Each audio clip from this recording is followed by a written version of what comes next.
এই যে 100 টকাটোত আমি দি আছো, যদি অহাবাৰ আপোনালোকে বিজেপি চৰকাৰ আনে, আমিতো দালি চেনি নিমখখিনি বিনা পইচাতে দি দিব পাৰিম।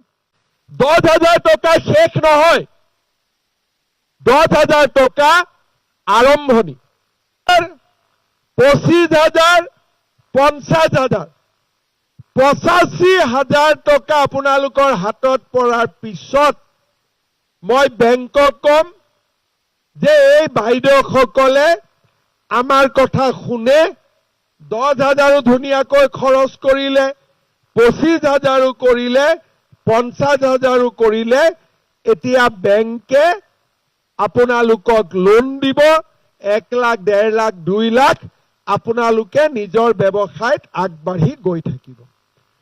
তাৰ মানে এই আঁচনিখন 10,000ৰ আঁচনি নহয়, এই আঁচনিখনে আপোনালোকক লাখপতি বাইদেউ বনাব খোজে। যাৰ যাৰ মনত ইচ্ছা আছে আপোনালোকে লাখপতি বাইদেউ হ'ব পাৰিব, কিন্তু যাৰ মনত ইচ্ছা নাই তেওঁলোকে লাখপতি বাইদেউ হ'ব নোৱাৰিব। আমি অসমত ইতিমধ্যে 15 লাখ মহিলাক 10,000 টকাকৈ দিলো। কোনো মহিলাই টকাৰ অপব্যৱহাৰ কৰা নাই। কেইদিনমান আগতে এগৰাকী মহিলাই 10,000 পালে, গিৰিয়েকে 1,000 টকা ৰাখি ললে। মহিলাগৰাকী থানা গৈ পাইছে গিৰিয়েকৰ এগেইনষ্টত কেছ দিবৰ কাৰণে। বোলে এইটো টকা নহব, এইটো টকা আমি কামতে খৰচ কৰিম।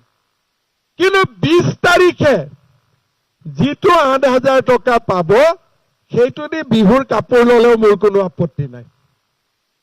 বুজি পালে? 20 তাৰিখৰ 8,000 টকাটো আপোনালোকে যেনেকে খৰচ কৰে কৰিব, কিন্তু এই 10,000 টকা লাখপতি বাইদেউ হবৰ কাৰণে আমি খৰচ কৰিব লাগিব। কোনে কোনে গোটেই কথাখিনি বুজি পালে হাত দাঙক। বাপৰে, মই দেখোন কলেজত প্ৰফেচাৰে হ'ব পাৰিম, সবকে ইমান ধুনীয়াকৈ বুজি পালে। এবাৰতে বুজি পালে নে আৰু তে বুজি পোৱাব লাগিব?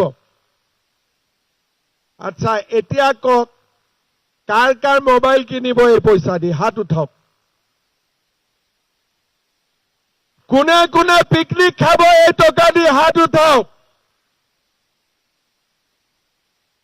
কোনেও নুঠায়। সকলোৱে বুজি পাইছে।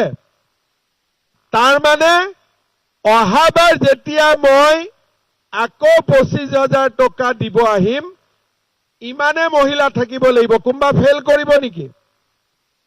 কোনে কোনে ফেল কৰাৰ ইচ্ছা আছে হাত দাঙক। কাৰ কাৰ পাছ কৰাৰ ইচ্ছা আছে হাত দাঙক। বাপৰে, গেলাৰীত পাছ কৰা অলপ মানুহ কম আছে। পাছ কৰিব নে ফেল কৰিব? ঠিক আছে, ইয়াতো পাছ কৰিব। মোক অফিচাৰ বিলাকে কৈছিলে যে ছাৰ 10,000টোতে সামৰণি মাৰি দিয়ক, কাৰণ মহিলাবিলাকৰ যিটো মুড দেখিছো 25,000টো লৈহে এৰিব। মই বোলো চিন্তা কৰিব নালাগে, আমি টকা যোগাৰ কৰিম, 25,000ও দিম, 50,000ও দিম। অসমৰ এটা বহুত ডাঙৰ কাম হ'ব যদি ইমান মহিলাক আমি লাখপতি বাইদেউ বনাব পাৰো। এতিয়া আপোনালোকে কওক, অহা 20 তাৰিখে 8,000 পাব বুলি বিশ্বাস আছে নে নাই? কিজানি মই এনে কৈছো, মামাই কিজানি মিছা কথাই কৈছে।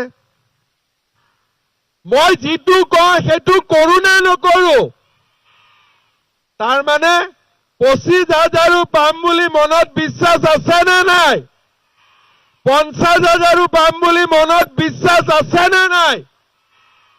আপোনালোকে সকলোৱে আজিৰ পৰা লাখপতি বাইদেউ হবৰ কাৰণে চেষ্টা কৰক। 9 আৰু 10 তাৰিখে এডিআৰিৰ চাকৰি এপইণ্টমেণ্ট হ'ব। অফিচৰ পৰা মোক কাগজ এখন পঠাইছে, তাত লিখা আছে কোন ডিপাৰ্টমেণ্টত কিমান চাকৰি হ'ল।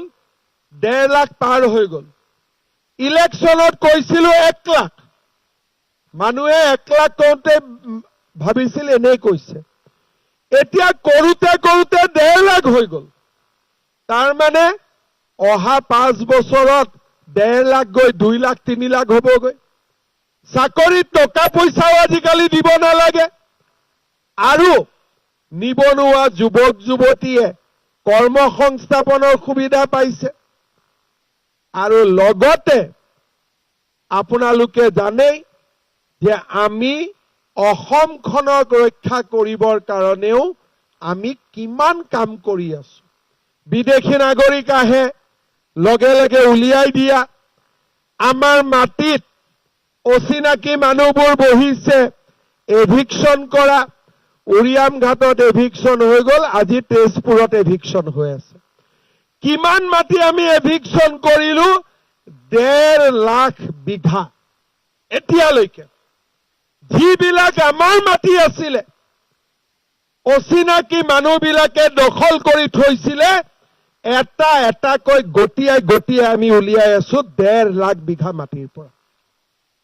1.5 লাখ বিঘা মাটিৰ পৰা যাতে আমাৰ অসমখন সদায় আমাৰ হৈ থাকিব পাৰে। আগতে এই কথাবিলাক কোনেও চিন্তা কৰা নাছিল। এই বছৰ মোক কাজিৰঙাৰ পৰা হিচাপ দিছে যে 2025 চনত এটাও গড় মৰা নাই। আপোনালোকে চিন্তা কৰক, কংগ্ৰেছৰ দিনত প্ৰতি মাহতে 2-3টাকৈ গড় মৰিছিল। এতিয়া বিজেপি চৰকাৰৰ দিনত 2025, 24, 23 মই মুখ্যমন্ত্ৰী হোৱাৰ পিছত গড় এটাও মৰা নাই বুলি ক'লেও বেছিকৈ কোৱা নহ'ব। এই কামবিলাক কেনেকৈ হ'ল?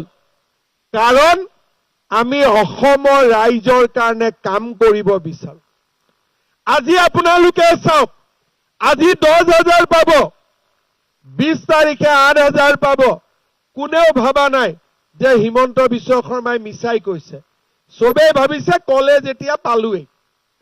এই বিশ্বাস চৰকাৰৰ ওপৰত আগত নাছিল। আজি ৰাইজে চৰকাৰক বিশ্বাস কৰে। আজি ৰাইজে বুজি পায় যে এইখন চৰকাৰে যি কৰিম বুলি কয় তাক কৰি দেখুৱায়। শ্ৰদ্ধাৰ ৰাইজ, আপোনালোকে এনেকৈ আমাক আশীৰ্বাদ দি থাকিব। সকলোৱে মিলি আমি এখন নতুন অসম গঢ়িম, নতুন সৰু পথাৰ আমি নিৰ্মাণ কৰিম। শ্ৰদ্ধাৰ ৰাইজ, আপোনালোক ৰাতিপুৱা 7টাতে আহিছে, 6টাতে আহিছে। মই বেছিকৈ কথা কৈ থাকিলে ঘৰত ঘূৰি যাওঁতে দেৰি হ'ব। আপোনালোকে আজি চেকখিনিও লৈ যাব লাগিব, নহ'লে চাহো খাব পোৱা নাই, ভাতো পোৱা নাই।